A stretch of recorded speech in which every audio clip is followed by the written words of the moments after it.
Serendipity's flame. A journey of love and self-discovery. The unexpected encounter. It was a crisp autumn morning when Arya first saw him. The coffee shop hummed with the soft murmur of morning conversations, the rich aroma of freshly ground beans filling the air. She was mid-paragraph in her journal, her fingers wrapped around a steaming latte, when their eyes met. James stood there, a worn leather messenger bag slung over his shoulder, a stack of books cradled in his arm. Something in his gaze stopped her mid-thought. It wasn't just attraction, it was recognition. The kind of look that says, "I've been waiting to find you." Their first conversation was effortless. Hours passed like minutes, the coffee growing cold, forgotten. They talked about everything and nothing, childhood dreams, philosophical musings, the books they'd read, the lives they'd lived. Arya felt something shift inside her, a subtle yet profound awakening. The running phase. But Arya was a runner. Always had been. Her past was a tapestry of near misses and emotional retreats.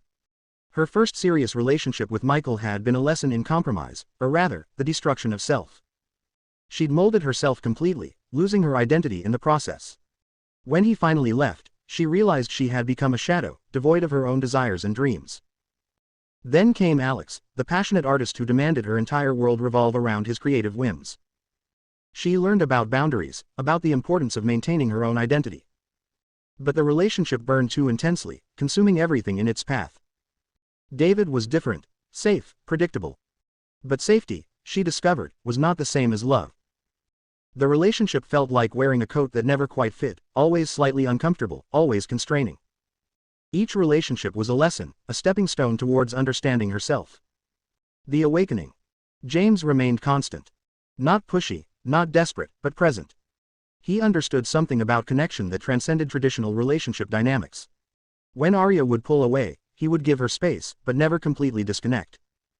She began to research twin flame connections, diving deep into the mythology. The concept fascinated her, two souls so intrinsically connected that their journey was less about romantic love and more about spiritual growth and mutual evolution. Their connection was telepathic at times. She would think of him, and he would call. She would feel a surge of emotion, and later discover he was experiencing something profound in his own life. The transformation. Slowly, Arya began to understand. Her running was a defense mechanism, a protection against the vulnerability of true connection. James became her mirror, reflecting back her fears, her potential, her unhealed wounds. Their conversations expanded.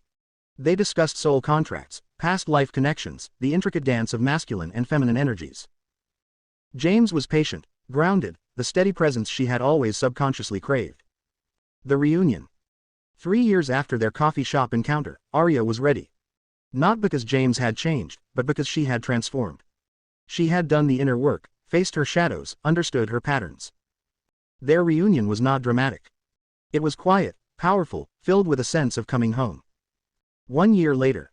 A miraculous convergence. The modest house they purchased together felt like a sanctuary. Soft morning light spilled across hardwood floors, illuminating walls adorned with their shared memories. Arya's hand rested on her growing belly, a testament to their deep connection. The pregnancy felt like a natural progression, not a planned event but a cosmic alignment. The lottery ticket was almost an afterthought. James had bought it during a moment of playful spontaneity, a $5 ticket that would change everything. $3.2 million. Enough to build the life they had spoken about in countless conversations. "Can you believe this?" Arya laughed, leaning into James's embrace. He kissed her forehead. "Our souls always knew," he whispered. Their twin flame journey was never about perfection. It was about growth, about two individuals becoming whole, then choosing to walk together. Not because they needed each other, but because they wanted to. The coffee shop where they first met. They would drive by sometimes, sharing a knowing smile. A reminder that some connections are written in the stars, waiting patiently to be recognized. Epilogue. The continuing journey. Their story was still unfolding.